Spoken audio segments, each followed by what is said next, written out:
short ribs stew. And these ribs are beef. And listen carefully, because I designed this stew in such a fashion that if you follow this recipe, there's a strong possibility that people that eat it when you serve it to them might be talking about the taste of this ribs stew 10, 20, 30 years in the future. This is how good this turned out. And I know because I just ate them. And remember, if I can cook it, so can you. So go nowhere. Let's create. So this is going to be designed for deliciousness. So I have ribs, beef variety. This is the short ones. I'm going to have tomato, which I grinded. It's a tomato sauce. I got about 1/4 tomato, which I chop a little bit, maybe less than a quarter, 1/3. Actually 1/4, which is less than anything. I have chopped onions, some garlic, which I'm going to mince. I have some chopped bell pepper. I had a few blocks of pumpkin or squash. I always leave the leaf. I have a habanero here. Half a habanero because I want to add some kick. Fresh oregano. A little bit of a green onion chopped. 1 carrot peeled and chopped. A bay leaf. Some cilantro. I'm going to have a little bit of vinegar. Oil. Doesn't matter what type. A little bit of white wine. Not much. It's optional. I have some sea salt, and I'm going to go with the lava one, lava salt, but you can go with any type of salt. Black pepper, ground, a smoked paprika, but you can go just with paprika. I think I said that I had the oregano, which is fresh. I'm sure I mentioned that already. I have broth, beef broth, you can just stock too. And I have some a potato. A rosette potato, which I cut in slices. And this is going to be very flavorful. Very flavorful. Let's start with the ribs. I had these ribs outside the refrigerator for about 20-30 minutes because I want the heat transfer to transfer easily and faster as I cook this baby. But first thing I'm going to do, I'm going to put a little bit of vinegar. A cap. Just a cap. And you can do this overnight too, by the way. And I'm going to put some pepper. And you want the thin all over, by the way, not just on one side. I'm just showing you what you need to add.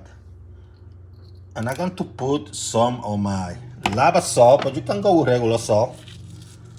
I just happen to have lava salt from Iceland. So I'm going to use some of that, but you can actually go with regular salt once again. And then when you're going to go, you grab a garlic, you're going to mince it. And if you do this overnight, that's even better. But if you do overnight, when you get it out of the refrigerator, leave it out for about 20 minutes too, because you want the temperature to transfer easily when you go to the next step. You're going to mix this with your hand and make sure everything mixes well together. All the flavors and stuff. Get a pan, medium-high heat. Make sure it's preheated. I like to put a little bit of salt.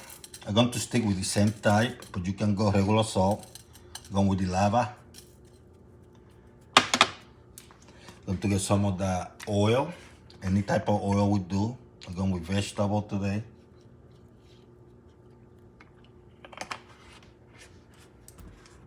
And I'm going to cook these babies. Typically, I don't put that much when I'm doing ribs like that or any meat. But it's a reason why I did a lot, quite a bit, because I'm going to transfer these potatoes there too. Which means I have to watch this closely because you know, it's a lot of oil, more than I typically use. You're going to cook about one side for about 2 minutes, maybe 2.5 minutes. You're going to flip it, and then you're going to cook the other side for about 1.5 minutes, 2. You don't want it overcooked. You just want to cook it a little bit to give it a nice color. That's all. Couple minutes later, you're going to turn it.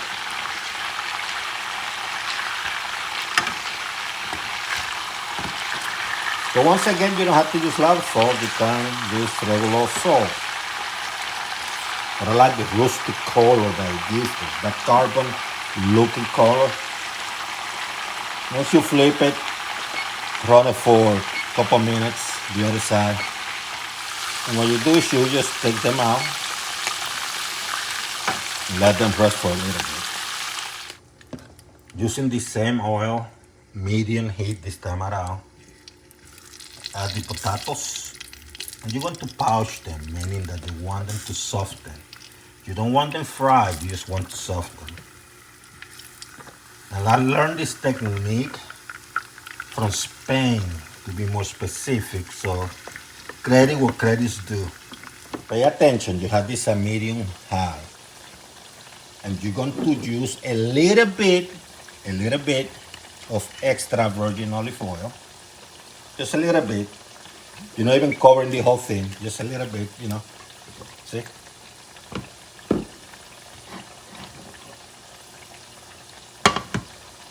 This time around, you're going to use some regular salt or sea salt. Just a little bit. Not the lava one, if you were using lava. Just regular salt. And what you're going to do now, you're going to create your sofrito. And you do that by adding onions. This is as fresh as you get with sofrito. If you're the type that preserve it, you can use that if you want to, but it's not going to be the same. Peppers, fresh oregano, the habanero, which is optional if you want to add some kick. And this is what differentiates sofrito from the other one, because this one has a kick on it. We'll stuff around. Put some cilantro. And if you happen to find some culantro leaves, put a handful too. And what you're going to do, you're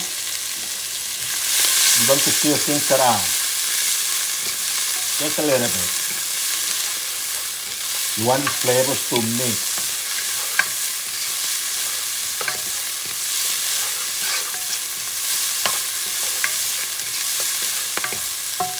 Now what you're going to do is this. You're going to get some garlic and you're going to mince it.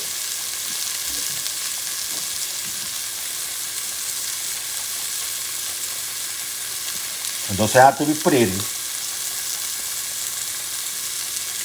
Just a couple of pieces, 3 teeth. Mince it real quickly. You can smash it too, put it there, doesn't matter. Do this for a few seconds, you don't want the garlic to burn. What you're going to do now, you're going to add the tomato sauce, including the little chunks of tomato.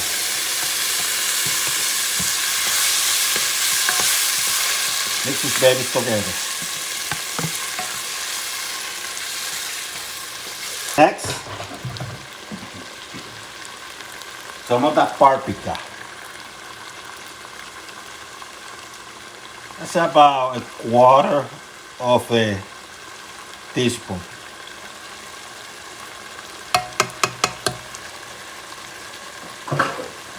Give it a nice color of the paprika.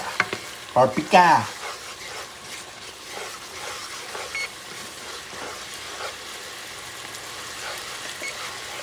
And you start adding the meat because you want that stuff to mix with it. Now it's the base, you know, you want the base to mix with it. Once you add that tomato sauce, it became base. It went from sofrito to base. I'm actually licking my fingers here.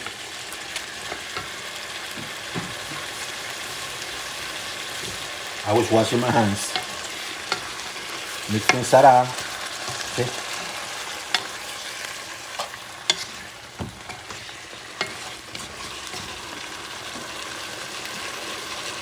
Add your pumpkins. See the chunks? Add your carrots. They're going to take a little bit to cook.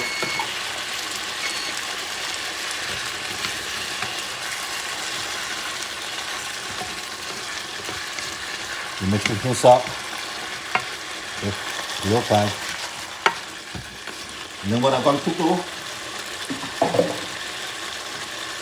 I'm going to add about maybe it's about half a cup of wine, white wine.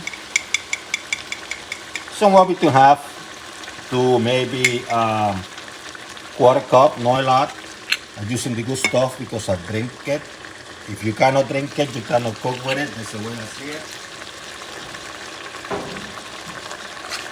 Woo.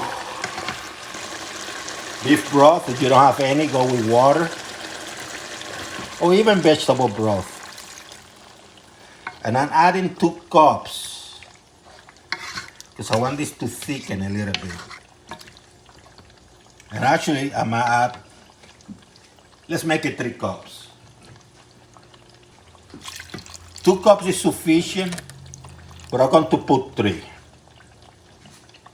Because I'm going to be adding the potatoes, and you're going to see what I'm going to do with that. Keep the heat at medium high. You want this to simmer for a little bit. Bay leaf. And give it a minute or 2 to simmer. And when it starts simmering, I'll be back. Now they're starting to simmer a little bit. Give it a quick taste. If you feel that needs a little bit of salt, add using not the lava one, which is too black. Just use regular salt or sea salt or even Himalayan salt to your taste, you know. Now one thing I'm going to do now that it's simmering, it's time to add the potatoes, which I cook for 11 minutes, somewhere between medium, low temperature, see? They are not fried, but they are soft, see? They are not burned or anything, they are soft. And what you're going to do, you're going to start transferring the potatoes, and you're going to put on top of this nice looking stew that I'm cooking right now, see? And you're going to transfer all them in this fashion. You do it carefully. You don't want it to break out. They might break out later, but not now. You know, you want to add them here. So I just finished adding up the potatoes. And what I'm going to do is I'm going to lower the heat somewhere between medium or medium high. I mean medium low. So let me put in between. It's medium, this is low, a couple notches below medium.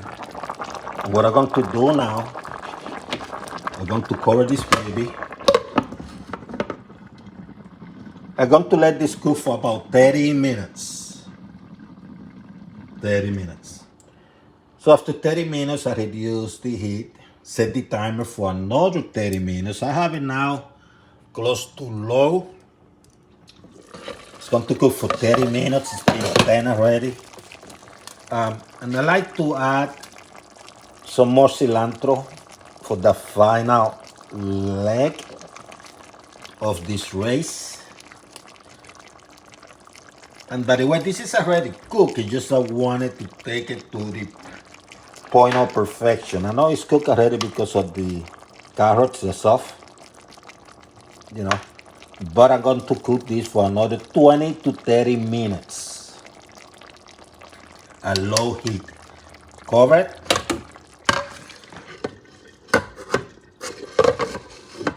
And once you hit that 20 to 30 minutes, turn it off and it's ready to serve. So So for a total 1 hour, that's the way I went. See how beautiful it looks. Look at this stuff. Nice, huh?